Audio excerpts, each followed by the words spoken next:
I feel it a great honor to have the opportunity to speak at Unity headquarters. As Charles Fillmore has said, I feel very familiar with the Unity message, for I have read it for over 30 years. Of course, that is giving myself away quite a bit, but people always give themselves away sooner or later, so it may as well be sooner. I have lived all my life in London until recently. Being there, I suppose, about 4,500 miles from Kansas City, gave me the opportunity to realize how far-flung this work has been. I doubt a few people here at Unity realize how great and how large the Unity work is. The truth movement, as we call it, is the most important in the world today. The truth movement, which centers in the belief in the omnipresence and availability of God, is the most important thing in the world, because it is the only thing that can save the world. Nothing else can. Everything else has been tried. People have tried to build up might and power and have used them to wreck themselves. People have built up intellectual power. Especially since the Renaissance, education has been intellectual. People are surprised when you tell them that there is another kind of education. Those of us who have had the advantages of a higher education know that so-called intellectual study gives very, very little help in the practical business of living. This truth movement comes along, takes hold of people, changes them, restores health if that has been lost, restores estate if that has been lost, restores self-respect if that has been lost. It puts people on their feet and shows them that there is something worth living for. Among the various sections of the present-day truth movement, Unity is probably the most important. Your work is practical. It has the character and quality of Jesus Christ because it is kindly and friendly. You do not put fear into people. When they come, you tell them that God is the only power. You tell them to relax, become quiet, and turn to that power. That is the highest message you can teach. I am one of Mr. Fillmore's spiritual children, so I just thought I would say that before getting on to the thing which I actually came to say. I am not speaking to the general public now, but to people who are devoting their lives to the study and expression of this truth. I think it is well that we remind ourselves what it is that we really believe and have. The answer is that we have the key to life. We do not just approach life from a particular angle as other schools of healing do. We have the key to life, and that key is that life is a state of consciousness. The explanation of all your problems, the explanation of all difficulties, and the explanation of your triumphs in life boils down to this. Life is a state of consciousness. That is the beginning and the end. That is the final step in metaphysics. All the other steps lead up to that. Isaac Pennington, a Quaker, said, "All truth is a shadow, but the last truth." And the last truth is that life is consciousness. You are, and you have, and you do in accordance with your consciousness. That is the beginning and the end. There are other ways of looking at life which are superficially correct, but ultimately the final truth is that your state, your life, is a state of consciousness. Your so-called physical body is the embodiment of a part of your consciousness. Your home is the embodiment of another part of your consciousness. The kind of work you are doing, whether you are in work which you love or work which you hate, is the expression of your consciousness at that point. The kind of people you meet and the people you attract into your life are the expressions of your consciousness about your fellow human beings. If you came to me and told me that you can't get along with people, I would tell you to get a card about the size of a postcard and write this on it: like attract like. Then put it inside your closet where other members of your family won't see it, because when you are grumbling and finding fault, they could point their fingers, which would be very embarrassing. So put your card inside the closet. People come to me and say, if you only knew the kind of family I have, if you only knew the kind of people I have to be with and work with. I say, the law of being says, like attracts like. The ultimate explanation is that life is a state of consciousness. Unless you change your state of consciousness, nothing else can change. All trouble, all disappointment, all depression, all limitation is a state of consciousness. People are trying to change outer conditions, but leaving their consciousness unchanged, and it cannot be done. The only fundamental way to change things is to change your consciousness, because you always must and always will get the conditions that belong to your consciousness. You cannot cheat nature. You can drag to you, through willpower, certain things that do not belong to you, but you can only keep them for a short time. The moment you take your hands off, they fly away. That was the real cause of the financial collapse of 1929. The prosperity that had been built was not true prosperity. People had been gambling on the stock market and had attracted or dragged to themselves prosperity that they were not entitled to by right of consciousness, and of course they could not keep it. The same thing applies to health. You can compel a certain part of the body to picture health for a short time, but if you do not have the consciousness of health, you cannot keep it. You heal a person of rheumatism, and he has sciatica. You heal him of that, and he has trouble with his sight. You heal his sight, and his lungs weaken, and so on. These are not healings. They are temporary cures because they are attempts to put into the body something that doesn't belong there by reason of consciousness.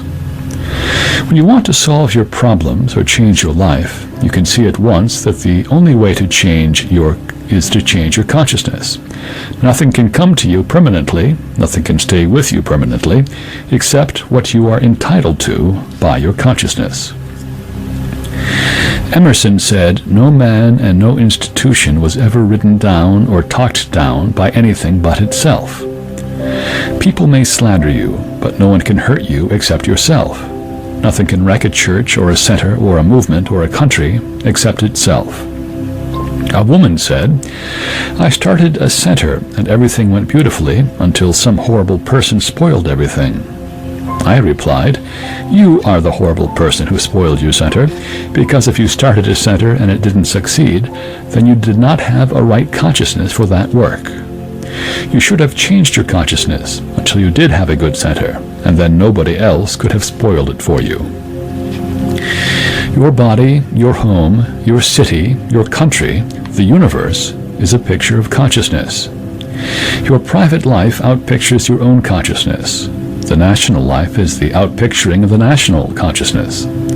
So you see how foolish it is to try to change the outer picture without changing the inner consciousness. People come to me and say, "I am broke. I need $100,000. I need the money." Or, "I have had a quarrel with somebody," which usually means that they expect the other person to bend to their will and come crawling for forgiveness. They say, "Put these things right." I say, "Change your consciousness.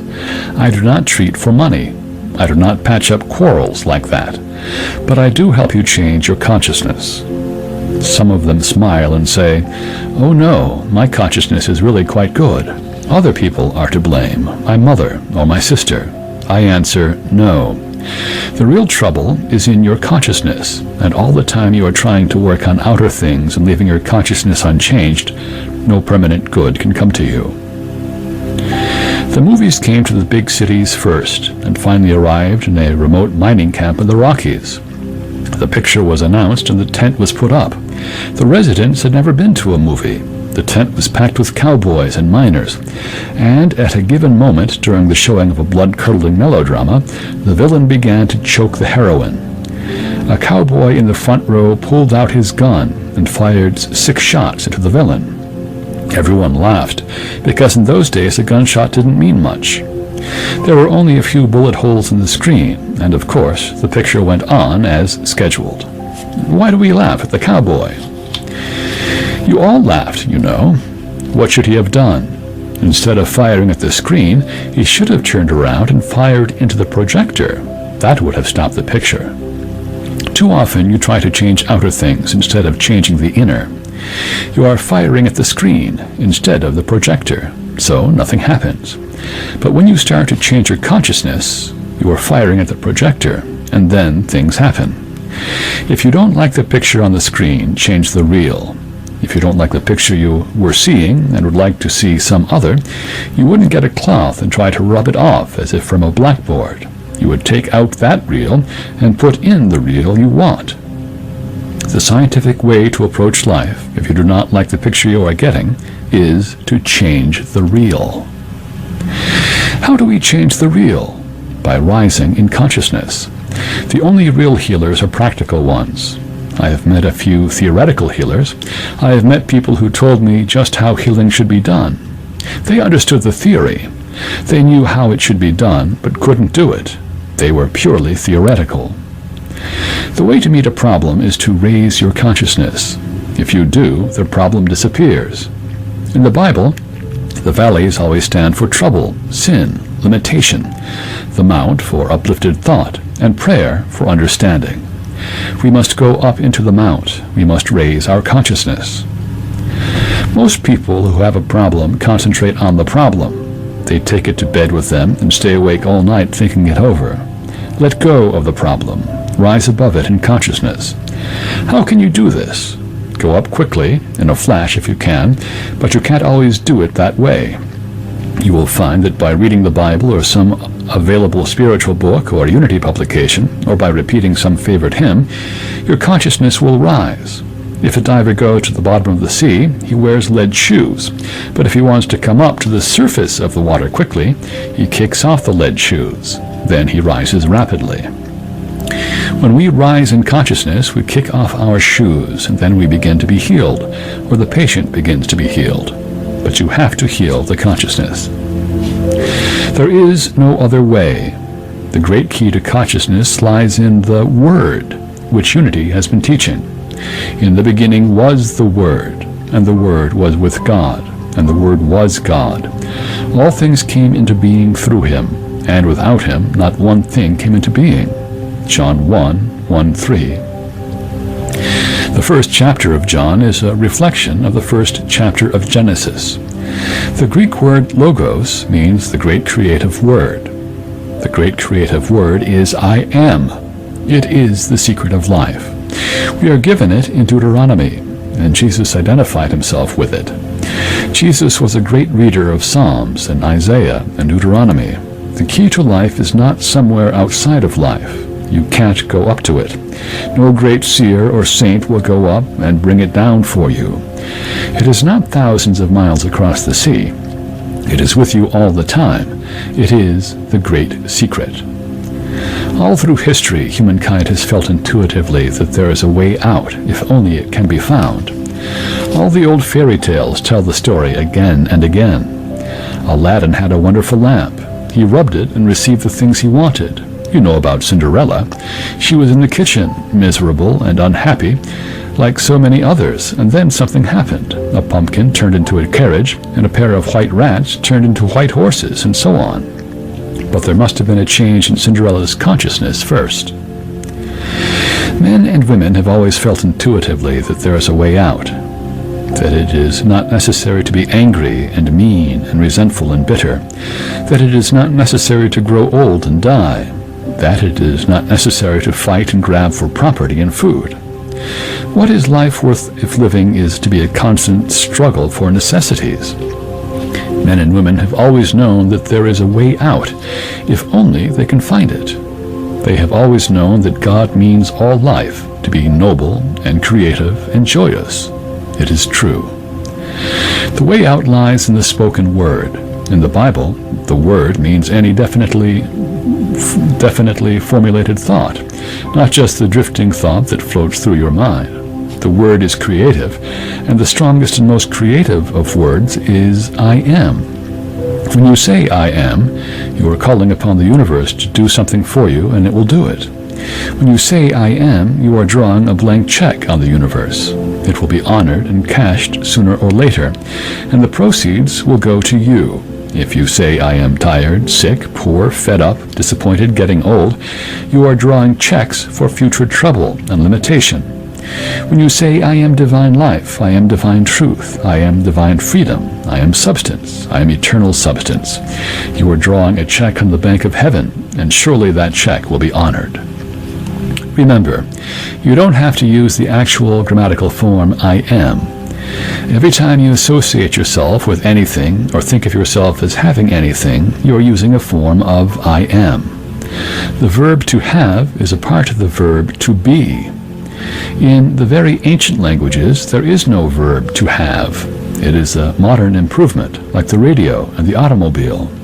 I have means I am, because you always have what you are, and you do what you are.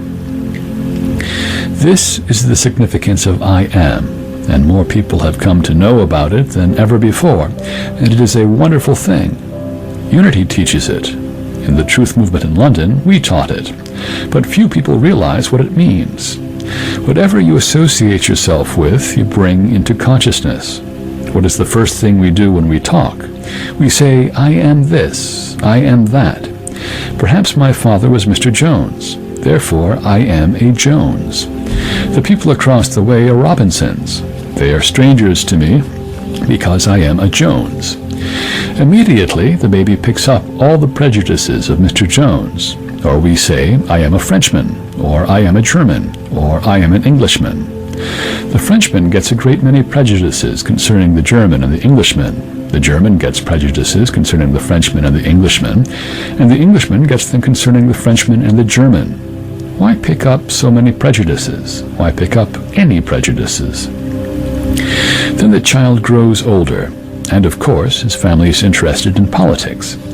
Again, he sets up in his mind a whole army of prejudices. He belongs to a certain party because his father does. He goes to a particular school or college and collects more prejudice. He should use the I am to say, I am for freedom. He should use it to break down the walls of resentment. It is your I am, whether you use it or not. But there is one thing that no one can do for you, and that is to save your soul, because no one can speak the I am for you. No one can say I am for you or another. You would have to say you are or he is. In Revelation we read, to everyone who conquers I will give some of the hidden manna, and I will give a white stone, and on the white stone is written a new name that no one knows except the one who receives it. Revelation 2:17. The white stone means the ascension of the divine nature because of its purity. The new name is the new character and the new life. You speak for yourself and you save your own soul. Teachers can write books for you, they can talk to you, but they cannot save your soul because they cannot talk for you. When anyone uses I am for you, it becomes you are. It is your I am, and no one can use it but you. The I am is God in action. God is not a man. God is working through you. You are not separated from God. God does not sit far up in the sky and send you a good idea. God is the I am, giving you a new embodiment, a new creation. Whatever you believe, you create. You are the I am. God knows himself in your consciousness, and that is knowing God. I want to emphasize this point. You build your consciousness with your I am. No one can do it for you. No one else can do it for you, and you can't cheat. Sometimes you can cheat in business. Sometimes you can in gambling, but you cannot cheat with the I am. Appearances count for nothing. Your consciousness is built with the I am. According to your I am, so are your conditions. You are not using the I am only when you think and speak affirmations. Perhaps a weakness in our movement has been a tendency to overrate affirmations. We have to use them because they are a memorandum of what we are to think. Every action that you do all day long, you are building into your consciousness. You'll never build anything into your consciousness until you do it with practice. Meditating an hour in the morning after breakfast helps very little unless you carry the realization with you into your everyday life. If you lie or cheat or are selfish, then that is what you are building into consciousness. We have dwelt so much on thought, what we call words, but we haven't always insisted that it is the practical conduct all day long which builds up consciousness. People tell me that they spend an hour every morning building up their consciousness, but often, as soon as the hour is up, they have forgotten it. You build your consciousness by the things you do all day long. It is by such things that we are judged. God does not judge us. We judge ourselves by the consciousness we build, because life is a state of consciousness.